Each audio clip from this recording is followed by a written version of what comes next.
주는 나의 힘이요 주는 나의 힘이요. 요한복음 15장 1절부터 8절까지의 말씀 우리 한 절씩 교독해서 읽도록 하겠습니다. 나는 참 포도나무요 내 아버지는 농부이시다. 되게 붙어 있으면서도 열매를 맺지 못하는 가지는 아버지께서 다 잘라버리시고 열매를 맺는 가지는 더 많은 열매를 맺게 하시려고 손질하신다. 너희는 내가 너희에게 말한 그 말로 말미암아 이미 깨끗하게 되었다. 내 안에 머물러 있어라. 그리하면 나도 너희 안에 머물러 있겠다. 가지가 포도나무에 붙어 있지 아니하면 스스로 열매를 맺을 수 없는 것 같이 너희도 내 안에 머물러 있지 아니하면 열매를 맺을 수 없다. 나는 포도나무요 너희는 가지다. 사람이 내 안에 머물러 있고 내가 그 안에 머물러 있으면 그는 많은 열매를 맺는다. 너희는 나를 떠나서는 아무것도 할 수 없다. 사람이 내 안에 머물러 있지 아니하면 그는 쓸모없는 가지처럼 버림을 받아서 말라버리다. 사람들이 그것을 모아다가 물에 던져서 태워버린다. 너희가 내 안에 머물러 있고 내 말이 너희 안에 머물러 있으면 너희가 무엇을 구하든지 다 그대로 이루실 것이다. 너희가 열매를 많이 맺어서 내게 제자가 되면 이것이 내 아버지께서 영광을 받으실 것이다. 아멘.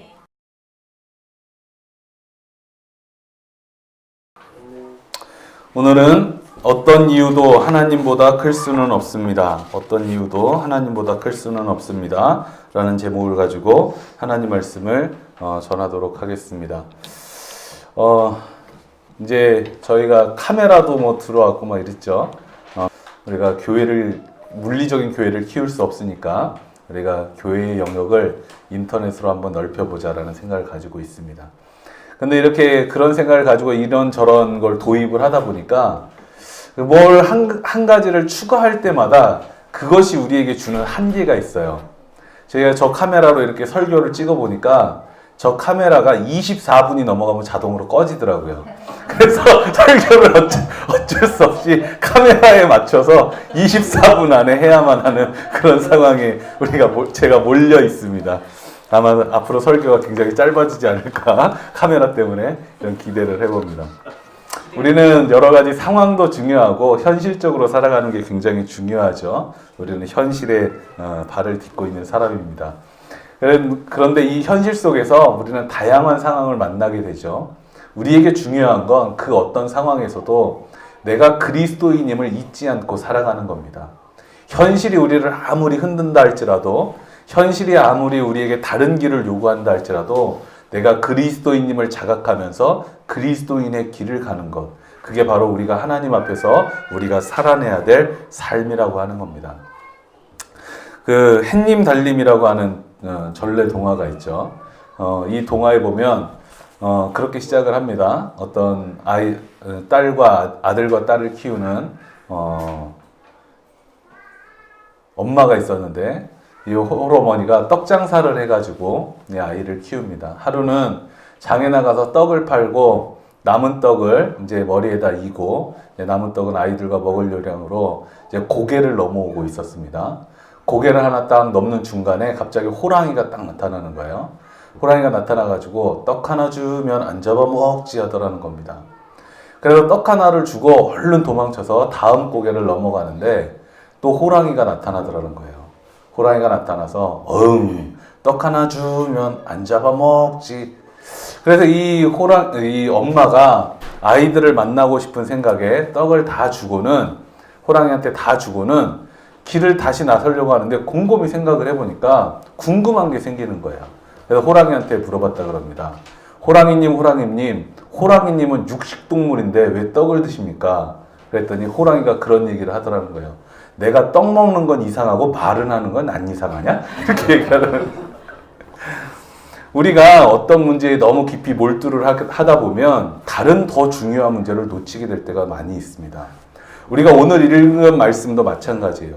열매를 맺어야 한다는 사실에 너무나도 몰두를 하다 보면 열매를 맺어야 한다는 것보다도 더 중요하고 근본적인 걸 잃어버리게 될 때가 많이 있다라고, 잃어버리는 실수를 하기가 쉽다라고 하는 겁니다. 여러분 교회 학교에서 그런 노래 다 배워보셨을지 모르겠어요.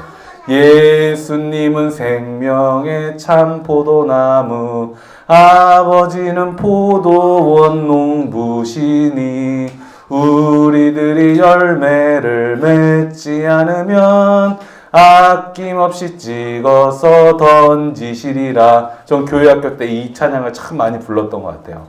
근데 이 찬양 속에 이 포도나무의 비유가 담고 있는 모든 요점이 잘 요약되어 있습니다. 포도나무의 비유에는 두 가지의 요점이 있습니다. 첫 번째 요점이 뭘까요? 우리는 예수님이라고 하는 포도나무에 달린 가지라고 하는 사실입니다.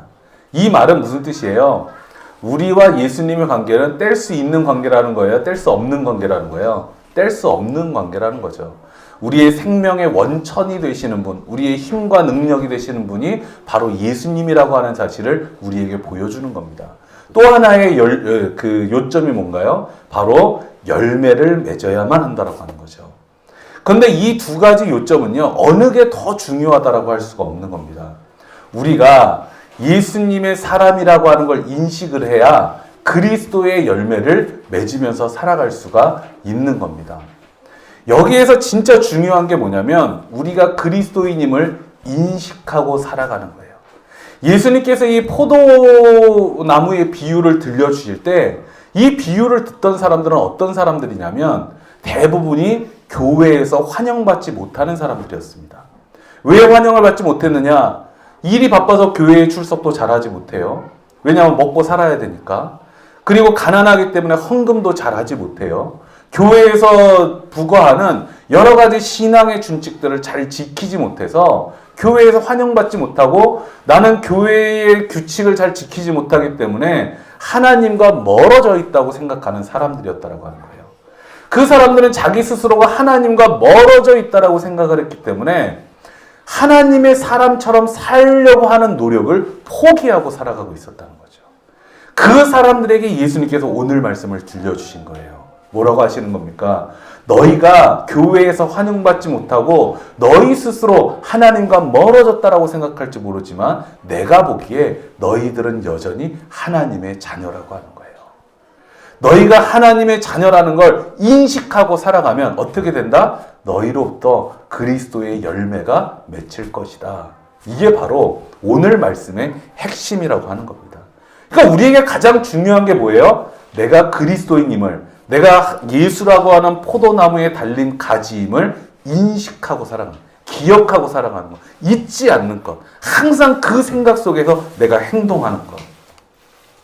우리가 열매를 맺으려고 노력을 하다 보면요, 어떤 일이 생기냐면 열매는 내가 애쓰고 고생을 해야지 맺을 수 있지, 내가 어떻게 하면 더 이 신앙생활을 더 열심히 수고스럽게 이겨낼 수 있을까라는 생각을 하게 됩니다.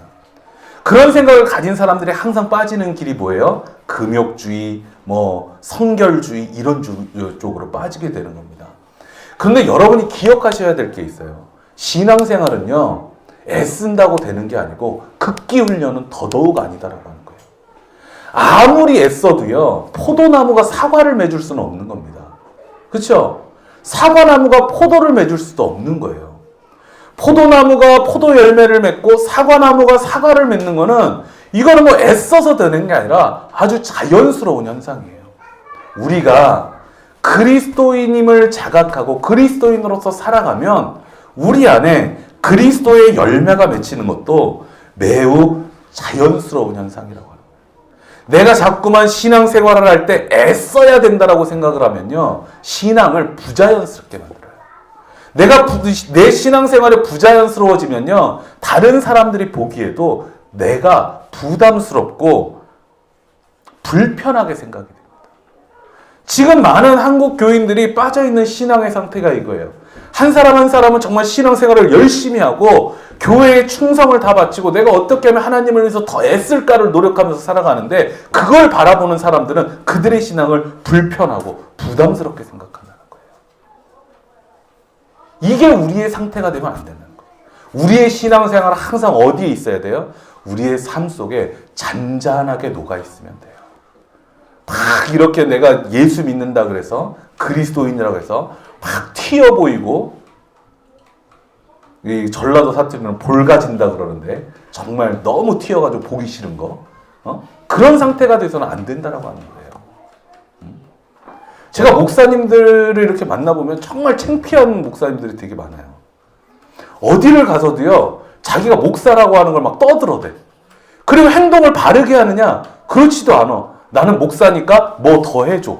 나는 목사니까 너희가 나한테 더 잘해야 돼. 이런 걸 요구한단 말이야. 더 서비스를 해줘. 그런 이야기를 들을 때마다 너무 창피해요. 그리고 더 창피한 건 언제냐면 일상생활에 녹아 있어요. 같이 식당에 밥을 먹으러 가잖아요. 밥을 먹으러 가면 그런 목사님들이 있어요. 이제 누가 대접을 하면 대표 기도로 이렇게 그 대접하는 분을 위해서 기도를 해주잖아요. 그럼 우리만 식당을 쓰는 게 아니잖아. 근데 굳이 일어나가지고 큰 소리로 다 들으라고. 본인의 이 창피함을 다 무릅쓰고 그걸 하는지 모르겠지만 자기는 그게 거룩하고 뭐 축복하는 일이라고 생각할지 모르지만 이렇게 애써서 노력하는 그 모습이요, 보는 사람들을 부담스럽고 불편하게 만든다고요. 그러면 어떻겠습니까? 많은 사람이 신앙으로부터 멀어지게 만드는 결과를 낳는 거예요. 우리의 신앙은요, 내가 그리스도인임을 자각하고 살아간다 할지라도 그게 튀어 보이거나 도드라져 보이게 되는 것이 아니라 우리의 삶 속에 잔잔히 녹아 있습니다는 거예요. 어떤 분들은 이렇게 애써서 신앙생활하는데 성공하는 분들이 있어요. 근데 애써서 신앙생활하는데 성공한다고 해서 그게 아름다워 보이느냐? 별로 그렇지 않을 때가 더 많다라고 하는 거예요. 어떤 목사님이 저한테 자기 그 목사 초년생일 때 이야기를 해주더라고요. 그냥 목사 초년생일 때 정말 좋은 목사가 되고 싶고 큰 목사가 되고 싶어가지고 기도원을 열심히 찾아다녔대요. 근데 어느 기도원에서 자기한테 그 말씀을 듣는데 그런 얘기를 들었답니다. 목사는 기도가 직업이다. 그 말이 너무나도 은혜가 되더라는 거예요. 야, 그래, 목사는 기도가 직업이지. 나도 기도하는 사람으로서 살아야 되겠다. 기도를 직업처럼 여기고 살아야 되겠다. 그리고 내려와가지고는 직업이면 하루에 한 8시간은 일을 해야 되잖아요. 그래서 내가 기도를 하루에 8시간씩 하려고 딱 보니까 일상생활이 안 되더라는 거예요. 그래서 반만 잘라서 8시간은 불가능하고 4시간만 기도를 해야 되겠다. 그래서 정말 2달 동안 하루에 4시간씩 꼬박꼬박 기도를 했다는 거야. 그랬더니 정말로 삶이 변화가 되더래요. 어떻게 변화가 되느냐? 교만이 하늘을 찌르는데 모든 사람이 너무 우습게 보이더라는 거예요. 그러니까 목회 초년생이니까 이제 전도사인데 웬만한 목사님들 지가 기도를 하면 얼마나 한다고.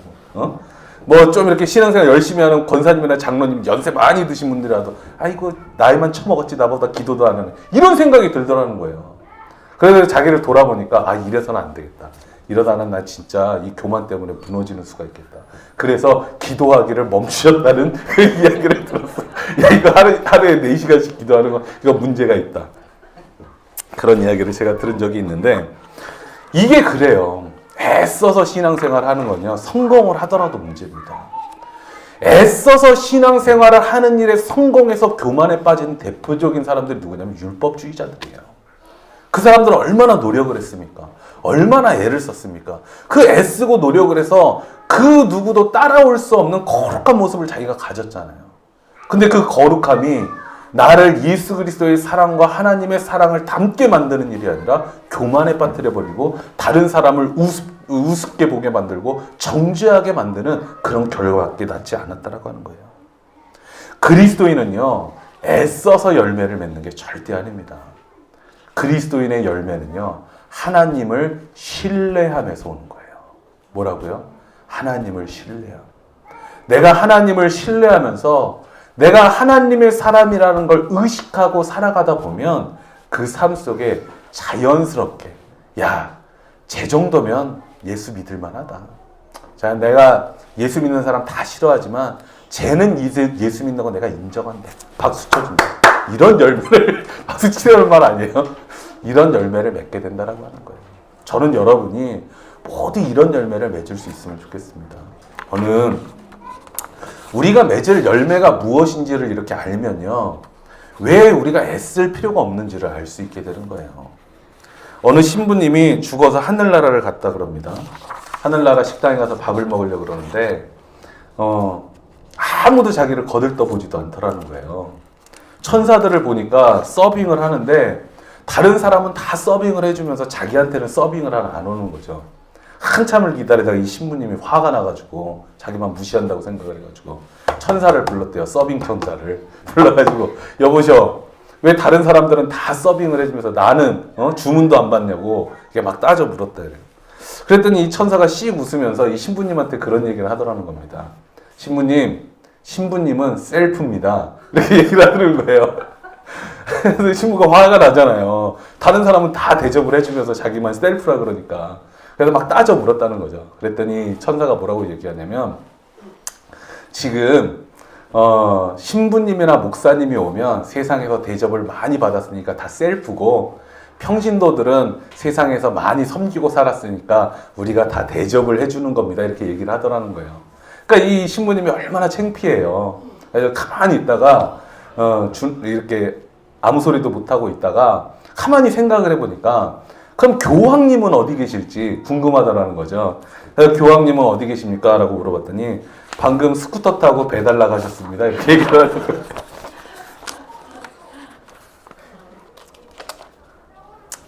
우리가 맺어야 될 열매는요, 교회에서 높은 자리를 차지하고 사람들한테 인정받는 자리에 가는 게 아닙니다. 그런 열매를 맺으려면 정말 애를 많이 써야 되겠죠. 목사가 되기 위해서는 목사의 코스로 6년 이상은 공부를 해야 되고 훈련 기간도 4, 5년 이상을 또 받아야 되는 겁니다. 그래서 목회자가 될 수 있어요. 이거 참 애쓰고 돈 들어가는 일이죠. 자기가 높은 자리에 올라가고 인정받는 게 우리가 맺어야 될 열매라 그러면 온갖 애를 써야 되고 온갖 노력을 해야 되는 거예요. 그런데 이런 번지르르하게 눈에 보이는 열매는요, 율법주의자들이 추구하던 열매입니다. 예수님은요, 이 땅에서 하나님의 아들로 살아가셨지만 그 누구도 맺을 수 없는 모든 사람을 구원하는 열매를 맺었지만 예수님은 그 과정에서 절대로 누구한테 인정받으려고 하지도 않으셨고 그 성과가 금방 드러나지 않는다라고 해서 실망하거나 좌절하지도 않으셨어요. 예수님의 삶이 어땠습니까? 내가 그것이 좋은 일이고 그것이 옳은 일이면 그걸 묵묵히 해나가는 것이었어요. 그렇게 묵묵히 해나가면서 내가 이 일들을 해나가면 그 열매는 누가 맺으실 것이다? 하나님께서 맺으실 것이다 라고 하는 걸 신뢰하면서 살아가는 것이었다는 거예요. 그렇기 때문에 예수님께서 추구하신 열매는요, 어떻게 보면 성공이나 성과가 아니라 꿋꿋하게 살아가는 그 삶 자체였습니다. 가지가 하는 일이 뭔가요? 가지는요, 가지의 열매가 달리기는 하지만 가지가 스스로 열매를 맺어낼 수는 없는 겁니다. 그렇죠? 가지가 할 수 있는 일은요, 가지 끝에서 조그만 싹이 나면요, 이게 포도 열매로 익어가는 동안에 이걸 떨어뜨리지 않고 붙들고만 있는 거예요. 그렇죠? 이렇게 가지가 이걸 잘 붙들고 있으면 이게 열매가 되는 힘은 어디서 오는 겁니까? 나무에서 오는 거죠. 뿌리에서 오는 거고 농부가 준 거름에서 오는 거예요. 그래서 열매가 맺히는 거예요. 하나님과 우리의 관계가 그래요. 우리가 그게 좋은 일이고 그게 옳은 일이고 그게 착한 일일 때 그것을 잘 붙들고 살아가고 있으면 그것을 통해서 귀한 열매가 맺혀지는 일은 누가 하는 겁니까? 하나님이 하시는 거예요. 이게 바로 하나님을 신뢰하는 삶이에요. 하나님을 신뢰한다는 건 다른 게 아닙니다. 엄청난 믿음이 필요한 게 아니에요. 그게 옳은 일이고 그게 좋은 일이라는 걸 알았을 때 다른 핑계를 대지 않는 것. 하나님께서 열매 맺으실 걸 알고 그걸 잘 붙들고 살아가는 것. 그게 바로 하나님을 신뢰하는 삶이에요. 왜? 하나님을 신뢰하는 사람은 내가 어떤 핑계를 대고 내가 어떤 이유를 갖다 대도 그보다 하나님이 훨씬 크시다는 걸 알기 때문에 내 앞에 어떤 문제가 가로막아도 내가 옳은 일을 하고 좋은 일을 하는 그 길을 이끌어내시는 하나님께서 훨씬 더 크시다는 걸 알기 때문에 꿋꿋하게 살아가는 거예요. 그게 우리가 맺어야 될 열매라고 하는 겁니다. 오늘 주보에 보면요, 정희성 시인의 한 그리움이 다른 그리움에게 라는 시가 실려 있습니다. 우리 시 한 편씩 보기로 했잖아요. 그렇죠? 어느 날 당신과 내가 날과 씨로 만나서 하나의 꿈을 엮을 수만 있다면, 우리들의 꿈이 만나 한 폭의 비단이 된다면, 나는 기다리리 추운 길목에서 오랜 침묵과 외로움 끝에 한 슬픔이 다른 슬픔에게 손을 주고 한 그리움이 다른 그리움에 그윽한 눈을 들여다볼 때 어느 겨울인들 우리들의 사랑을 춥게 하리.